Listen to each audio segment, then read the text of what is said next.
Hello, bonjour, comment allez-vous? Je suis très heureuse ce matin de vous parler encore une fois, de continuer avec le thème, le mariage. C'est très vaste, on ne peut pas voir tout cela en 3 séries. Je vais faire ça en 3 parties, mais je vais toucher les points essentiels. Comment allez-vous? J'espère que tout va bien pour vous, pour moi, très bien par la grâce de Dieu. Aujourd'hui, on va parler on va mentionner les 6 caractéristiques d'un homme ou d'une femme à ne pas marier. Aujourd'hui, on va parler, dans la partie 2, on va parler de 3 caractéristiques. Les 3 autres caractéristiques, je vais en parler là dans le prochain live. D'accord? Comme je disais, le mariage, c'est une stratégie de Dieu pour accomplir son plan, son destin sur la terre des hommes. Dieu est esprit, il ne peut pas venir accomplir ce qu'il veut sur la terre. Il doit passer par un homme ou une femme. Donc, il a jugé bon comme le grand stratège, le plus grand stratège de l'humanité, c'est Dieu. Il a jugé bon de passer par la famille en instituant le mariage selon le plan de Dieu. Parce qu'il y a des mariages selon le plan du diable. Le mariage selon le plan de Dieu, c'est une stratégie de Dieu pour accomplir son plan, ses desseins sur la terre des hommes. C'est pour cela que Dieu a institué le mariage. À travers du mariage, il va accomplir son dessein, son plan au moyen du mariage en constituant la famille. La famille, selon le plan de Dieu, ou du moins le mariage selon le plan de Dieu, est constitué du père, de la mère et ou des enfants. Pourquoi je dis et ou des enfants? Il y a des enfants biologiques. Dans ce cas, je parle des enfants biologiques, du père, de la mère et des enfants biologiques. Le mariage que le diable, que le malin est en train de construire, c'est le mariage diabolique qui dit que homme, femme, femme. Je ne parle pas de ce mariage. Je parle du mariage divin institué par Dieu, le plus grand stratège de l'humanité. Le diable, ce qu'il fait, il copie. Il fait le contrefaçon. Le diable ne fait rien de bon. Tout ce qu'il fait, c'est du copie. C'est du faux. Ok? Donc, pour que Dieu puisse intervenir sur la terre des hommes, il doit passer par le mariage ou la famille. Comme je disais tantôt, la famille se compose, la famille selon le plan de Dieu, c'est du père, de la mère et des enfants. Ok? Donc, et la famille qui a constitué le mariage selon le plan de Dieu, c'est le père, la mère et les enfants. Biologique. Ok? Il y a des familles, ok? Il y a des gens qui se marient, ok? Dieu ne n'hésite pas de leur donner des enfants. Donc, ce qu'ils font, ils ont ce qu'on appelle les enfants spirituels. Donc, à travers, ok, de ces enfants spirituels, cette famille-là peut atteindre les plans de Dieu sur la terre à travers cette famille qui n'est pas biologique. La famille peut être biologique ou pas, parce que Dieu peut décider de ne pas donner des enfants ou ne pas encore donner des enfants à des pasteurs ou du moins à une famille pastorale, à une couple pastorale. Ce couple pastoral peut avoir des enfants spirituels dans la foi. Ces enfants spirituels-là, comme la famille qui a des enfants biologiques, a pour le devoir de bâtir, de prier, d'éduquer, de les former, de les coacher afin d'être préparés, d'être construits pour accomplir ce plan divin sur la terre des hommes qui est la famille. Vous comprenez? Donc, quand vous voyez que le diable attaque les familles, surtout les familles chrétiennes, parce qu'on peut voir que maintenant, dans les familles chrétiennes, on voit beaucoup plus de divorces. Ce n'est pas sans raison, ce n'est pas sans raison que le diable attaque les familles, surtout les familles chrétiennes. C'est parce que, comme il sait que la famille, c'est pas une affaire de secte comme on peut voir. C'est une stratégie de Dieu pour accomplir ses plans sur la terre des hommes à travers la famille qui va nous donner des enfants. Les enfants, c'est la destinée que le diable combat. Quand le diable combat ton mariage ou bien ta famille, c'est la destinée de cette famille qu'il combat. C'est les enfants qu'il combat. C'est pour cela que vous qui êtes mariés, vous devez avoir un fil à 3 cordes, qui est le Saint-Esprit, le mari et la femme. Sans le Saint-Esprit, sans la prière, vous n'allez pas atteindre le but. Parce que quand le diable rentre dans une famille ou dans un foyer ou dans un couple, c'est pour attaquer la destinée.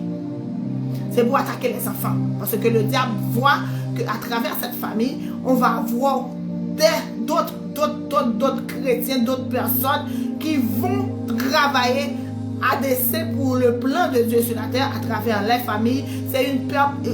Comme si c'est une multiplication du plan de Dieu. Par exemple, si vous êtes chrétien, vous entrez en couple, vous vous mariez, vous travaillez pour Dieu, vos enfants vont travailler pour Dieu, vos petits-enfants vont travailler ainsi de suite. Donc, il y a une chaîne de destinée, une chaîne d'accomplissement du dessein de Dieu sur la terre. C'est pour cela que le diable, c'est pour cela que vous qui êtes mariés, chrétiens ou pas, vous qui êtes surtout les chrétiens, je parle surtout aux chrétiens, vous devez prier quand vous êtes mariés. Sans la prière, il n'y aura pas de mariage. Quand vous voyez que les gens ont 14 ans, 20 ans, 22 ans de mariage, c'est pas simple.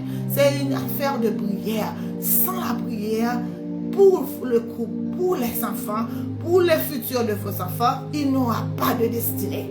Il n'y aura pas de prière, il n'y aura pas de victoire. Il faut combattre. Vous devez prier. La Bible dit priez sans cesse. Vous devez prier pour vos enfants. Vous devez prier pour vos couples, pour vos maris, pour vos femmes, pour la destinée de vos enfants, pour le mariage futur de vos enfants. Vous devez construire vos enfants, les former, les éduquer, les bâtir, les coacher pour avoir la capacité, le package pour accomplir ce plan de Dieu sur la terre des hommes. Amen. Donc, c'est pour cela que je vais entrer d'emblée dans les 6 caractéristiques des hommes ou des femmes à ne pas marier. Il y a 6 caractéristiques, je vais les mentionner. C'est le manque, c'est par exemple, si vous voyez un homme ou une femme qui n'a pas de crainte de Dieu, cette personne ne peut pas se marier avec vous. Une personne qui est impudique, une personne qui est violente, une personne qui est irresponsable, la personne est irresponsable, la personne est violente, la personne est impudique, la personne est immature, la personne est négligente. Aujourd'hui, on va parler de la personne qui n'a pas la crainte de Dieu, la personne impudique et la personne violente. Qu'est-ce qu'on avait dit? On avait dit que la crainte de Dieu, c'est le respect, c'est la révérence, c'est l'amour qu'on a pour Dieu. C'est-à-dire on a une révérence de la sainteté de Dieu. Quand on a la crainte de Dieu, il y a des choses qu'on ne fait pas. Ok? Par amour pour ton Dieu, par le respect que tu as pour ce Dieu-là, par la révérence que tu as pour sa sainteté. Quand tu as la crainte de Dieu, il y a des choses que tu ne peux pas faire et que tu n'as pas le droit de faire. C'est pour cela que le mariage, quand tu vas te marier avec quelqu'un, un homme ou une femme, pas deux hommes, ça c'est le plan du diable, un homme et une femme se marient. Un homme adulte et une femme adulte se marient. Le mariage n'est pas pour les enfants. Le mariage n'est pas pour deux hommes, deux femmes. Ça c'est diabolique.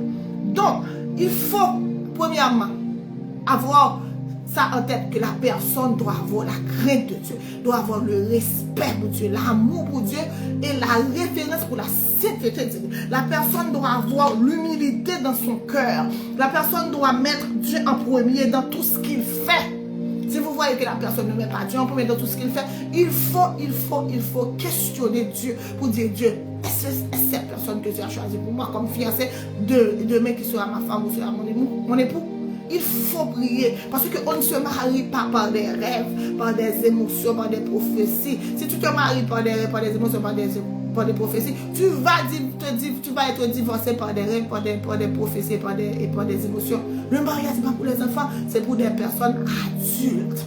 Deuxièmement, si la personne est une personne impudique, c'est quoi l'impudicité? L'impudicité, c'est quand la personne a un manque de pudeur.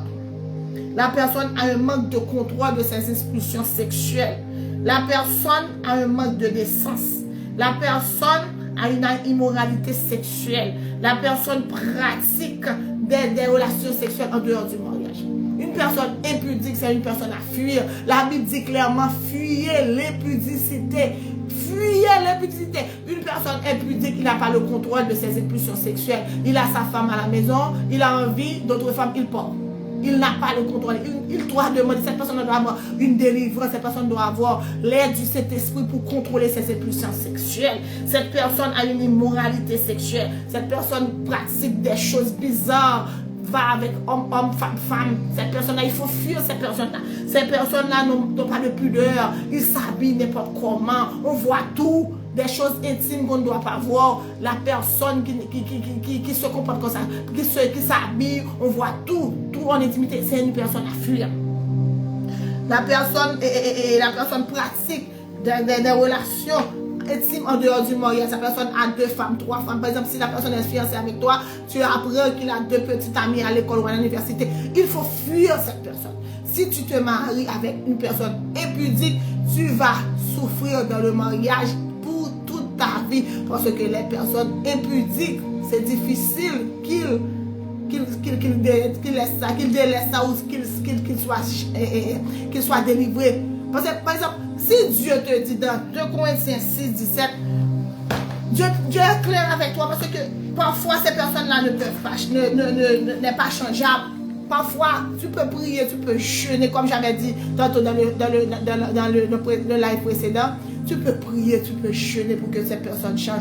Il se peut que cette personne ne change pas. Parce que Dieu t'avait bien averti. Il a dit dans 2 Corinthiens 6, 14, ne vous mettez pas avec les infidèles sous un joug étranger, car quel rapport y a-t-il entre la justice et l'iniquité, ou quel rapport y a-t-il de commun entre la lumière et les ténèbres? Quand tu es chrétien, quand tu vas te marier, tu dois choisir quelqu'un qui a la crainte de Dieu, qui est chrétien, parce que cette personne-là, il va avec les chiens, il va avec les chats, il va avec les animaux, il va avoir les femmes, il va avoir les blacks, les blanches, les mulattes, il va avoir de relations sexuelles avec nous. Comment tu peux changer une personne comme ça? Bon, Dieu t'avait averti. Là, le mieux, c'est de te marier avec quelqu'un. Tu vas dans la prière, tu vas demander à Dieu quelqu'un pour te marier, que la personne ne soit pas impudique. Un homme impudique, une femme impudique, ça ne se change pas dans la prière après le mariage. La chance-là s'empire. Rien n'est possible à Dieu. Dieu peut le changer s'il veut. Mais Dieu t'avait averti. 2 Corinthiens 6, 17. Quel rapport y a-t-il entre lumière et ténèbres? Tu es lumière, ma soeur. Tu es lumière, mon frère. Ne te parie pas avec quelqu'un du ténèbre. Dieu te bénisse. La 3e caractéristique pour finir, parce qu'on avait dit 3, on va en parler des 3 autres dans le prochain live, dans le mariage partie 3. La 3e caractéristique, c'est la violence. Ne te marie pas avec un homme violent. Il va te tuer tôt ou tard. Une femme violente, une femme qui dit des... Parce que la force de la femme, c'est sa bouche. Une femme qui a la bouche sale, une femme qui t'injurie, une femme qui dit des choses bizarres, une femme qui parle avec des mots grossiers à la maison. Ne te marie pas avec ces gens comme ça. Tu vas souffrir. C'est quoi la violence? C'est l'utilisation intentionnelle de la force physique ou du pouvoir visant à détruire, à blesser, à dominer une personne. Utilisation de la force physique ou du pouvoir qui a comme but, comme objectif de te blesser, de te dominer, de te tuer. Un homme violent, ça ne se change pas. Un homme violent, c'est à éviter. Fuyez un homme violent. Fuyez la femme violente. Fuyez-les. Oh mes amis, il faut prier pour vos enfants quand ils sont en âge de se marier, pour qu'ils ne se marient pas des hommes impudiques, qui n'ont pas la crainte de Dieu, qui sont violents, parce qu'un homme violent va te tuer tôt ou tard. Les hommes violents, ça ne se change pas. Il y a la violence verbale, comme je l'avais dit. Les femmes utilisent surtout la violence verbale, les hommes aussi. Les femmes, il faut changer. Nous, les femmes, on doit changer. On ne doit pas utiliser notre force. La force d'une femme, c'est la prière. C'est la prière, c'est tes genoux, c'est pas ta bouche. Il faut être délivré. On doit prier pour nos maris. Même s'ils ont des problèmes, ils ont beaucoup de difficultés, on doit prier. Il faut utiliser la force, le Saint-Esprit, la prière, le jeûne, par la bouche. Il y a la force physique, il y a la force, comme j'avais dit, la force verbale et la violence verbale, la violence psychologique, etc. Mes amis, il faut prier. We must pray. Tenemos que orar.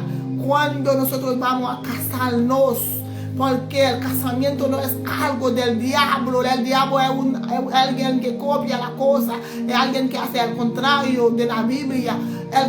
El casamiento es una institución de Dios. Es una estrategia de Dios para cumplir su plan en la tierra. Por eso tenemos que ser prudentes.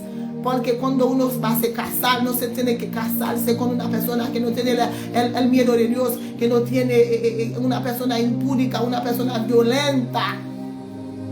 Y tenemos que orar para nuestros hijos, porque cuando el diablo entra en un casamiento, en un matrimonio, es para destruir el destino de la familia, los niños.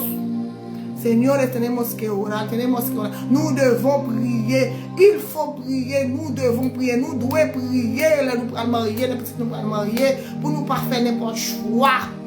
Choix important pour mariage, nous sommes heureux. Moi-même, par la grâce de Dieu, j'ai 14 ans de mariage, par la grâce de Dieu. Beaucoup de combats, mais Dieu est là, nous sommes victorieux en Jésus-Christ. Soyez bénis. C'était tout que j'avais pour vous aujourd'hui. Partagez, likez. S'il y a quelqu'un qui me regarde, qui n'a pas encore Jésus dans sa vie, faites cette prière avec moi. Seigneur Jésus, je te donne ma vie. Reçois ma vie comme un sacrifice vivant. Prends-moi, change mon cœur, délivre-moi, pardonne-moi, utilise-moi. Tiens ma main jusqu'à ton retour. Efface mon nom dans le carré du diable. Inscris mon nom dans le livre de la vie. Et que ce nom ne se fâche jamais. Je t'aime, Jésus. Dans le nom de Jésus. Amen. Soyez bénis. Soyez bénis. Partagez. Dieu vous bénisse. Bye bye. À la prochaine pour le mariage partie 3. Bye bye.